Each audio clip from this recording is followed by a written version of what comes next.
주전 200년 이 셀류커스랑 톨레미는 계속 싸워요. 싸우는 원인이 팔레스타인을 누가 먹냐는 겁니다. 이게 누가 먹냐에 따라 국경선이 어디냐가 달라지는 거기 때문에 계속 싸우다가 결국에는 주전 200년 전투에서 톨레미가 지고 셀류커스가 이기면서 정확하게 주전 200년부터 팔레스타인 전역은 셀류커스의 지배하에 들어갑니다. 이게 나중에 하스모네안 왕조가 독립할 때까지 계속 셀류커스의 영향하에 놓이게 되는 것이지요. 이거 이제 당연히 문제가 생기겠지요. 그 전에 유대는 톨레미였던 겁니다. 근데 이제 셀류커스의 영향하에 놓이게 된 거죠. 그럼 그 안에 살고 있던 유대인들은 헷갈릴 겁니다. 난 톨레미가 좋은데 나는 아마 톨레미가 좋았던 사람들은 기존 기득권 세력일 수 있겠고요. 셀류커스가 좋은 사람들은 기존 체제에서는 그리 못 누렸던 사람들은 이제 바꿔! 세상이 바뀌어 하면서 셀류커스랑 좀 더 원했을 수도, 셀류커스를 좀 더 원했을 수도 있겠죠. 이 문제는 유대인들 내부에서 갈등이 생겨요. 친톨레미파와 친셀류커스파 이런 분쟁들이 생겨나게 되는 것이 있더라라는 것입니다. 해서 이게 유대 사회 내에 풍파를 생기게 하겠지요. 또 하나의 풍파가 생기게 되는 원인이 연착륙이라고 했지만 어쨌거나 주전 3세기 한 100년 동안 헬레니즘 문화 속에 유대가 존재하게 되었지 않습니까? 그게 영향을 줘요.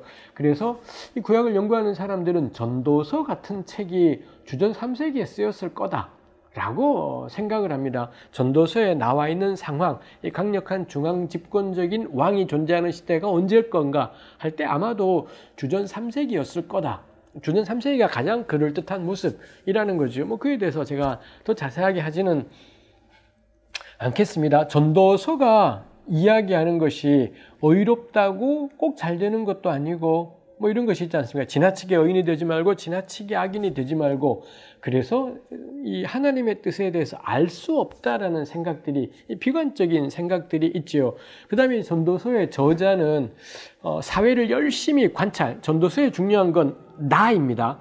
끊임없이 나가 구약의 다른 책들은 그런 책들이 그리 많지 않습니다. 여기는 계속 나라는 인디비주얼 개인이 등장해서는 현실을 겁나 열심히 관찰해요.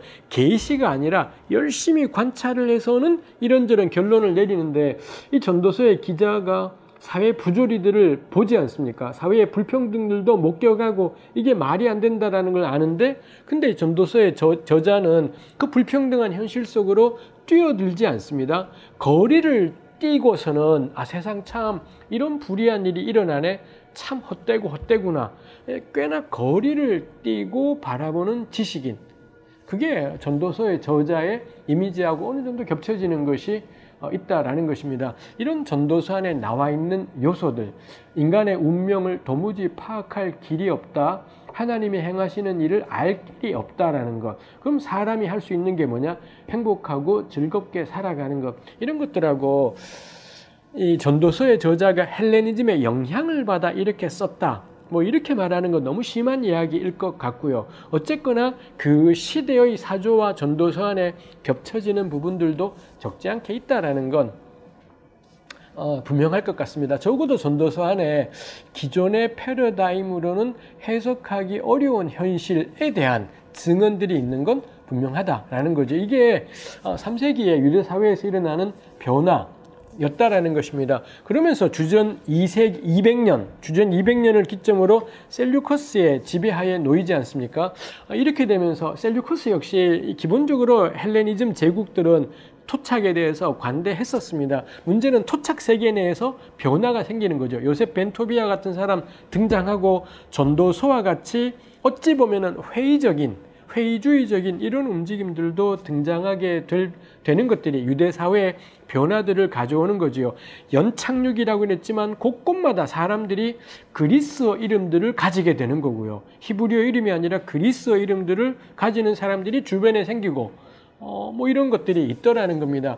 그러면서 한 흐름으로는 우리가 그러면은 세상이 바뀌었다. 새로운 세상에 적응해야 된다. 지금까지 우리는 화려한 고립, 우리끼리만 행복하게 했지만 더 이상 그렇게 살아갈 수가 없지 않습니까? 그렇다면 우리가 적극적으로 대응을 해야 된다라고 하는 적극적인 헬레니즘 개혁파들이 등장하게 돼요.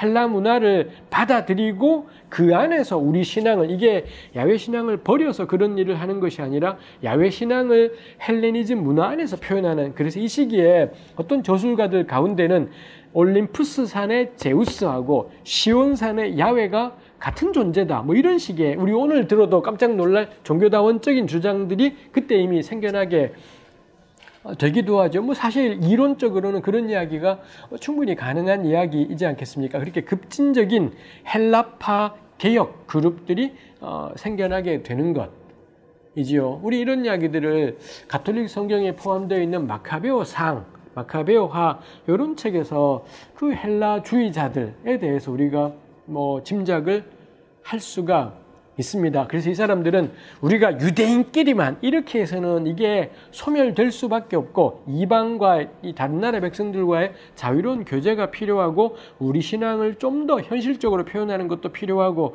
뭐 이런 것이 있지요. 그래서 이 사람들은 심지어 유대인들이 이방인하고 같이 안 먹는 것도 반대예요. 아니, 함께 걸어가야 되는데 이런 식으로 담을 쌓아서 될 건가? 그 다음에 이 사람들이 보기에는 이 그리스 문화를 좀 더 많이 받아들여야 되고, 그래서 이 사람들이 중심이 되어서 이 예루살렘에다가 김나지움도 세우기를 원해요. 김나지움이라는 게 그리스의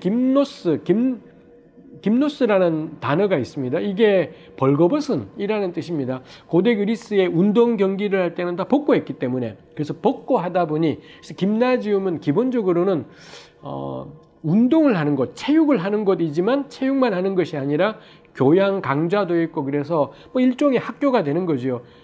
지금도 왜 김나지움은 유럽에서는 학교로 쓰기도 하고, 우리나라에서는 김나지움이 약자로 짐해서 우리 피트니스, 헬스하는 곳을 짐이라고 이렇게 부르기도 하고 그렇습니다만, 원래 김나지움은 기본적으로는 운동과 체력, 군사훈련에다가 교양 강좌가 같이 들어가 있는, 뭐 그래서 호모의 글을 읽고 뭐 이랬던 곳 인 거죠. 김나지움을 예루살렘에 세우고, 이제 그런 교육기관이 생기면은 이제 사람들이 거기서 교육받고 이 그리스 교양인으로 자라나게 되는 뭐 이런 것이 있지 않겠습니까?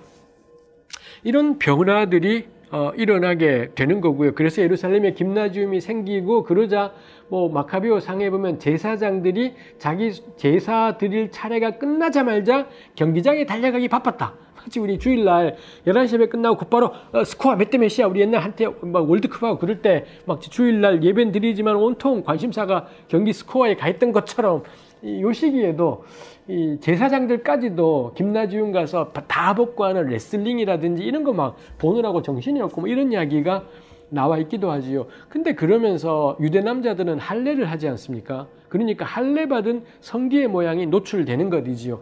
그래서 당시에 유대 청년들 가운데는 그 할례 숨기기, 다시 재외과 수술을 해서는 할례 안 받은 것처럼 뭐 이런 것들을 하기도 했었다라는 것이 나오죠. 마카베오 상하는 이런 유대인들을 경멸해요. 자기네 신앙을 버린 사람이라고 경멸하지만, 저는 달리 생각해 볼 필요는 있다 싶어요. 사실 이방인들과의 교류, 할례 폐지 이런 건 누가 하나요? 기독교가 다 한 일입니다. 예수님께서 안식일을 박살을 내셨던 거고요. 음식도 예수님이 바깥에서 들어오는 게 아니라 내 속에 있는 게 더러워하면서 음식 규례를 깨버리셨고요.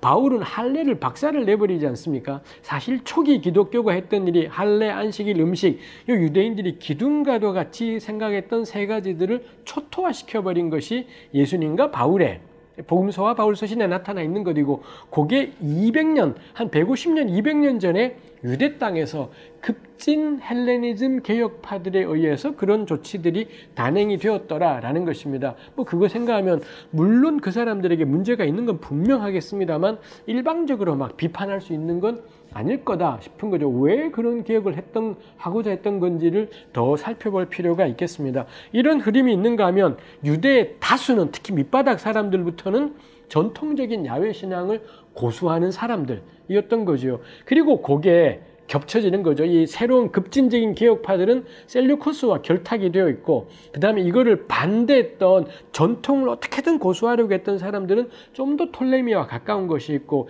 이런 정치적인 대립까지가 엉켜 들어가면서 유대 사회가 혼란스러워 지게 되더라라는 것입니다.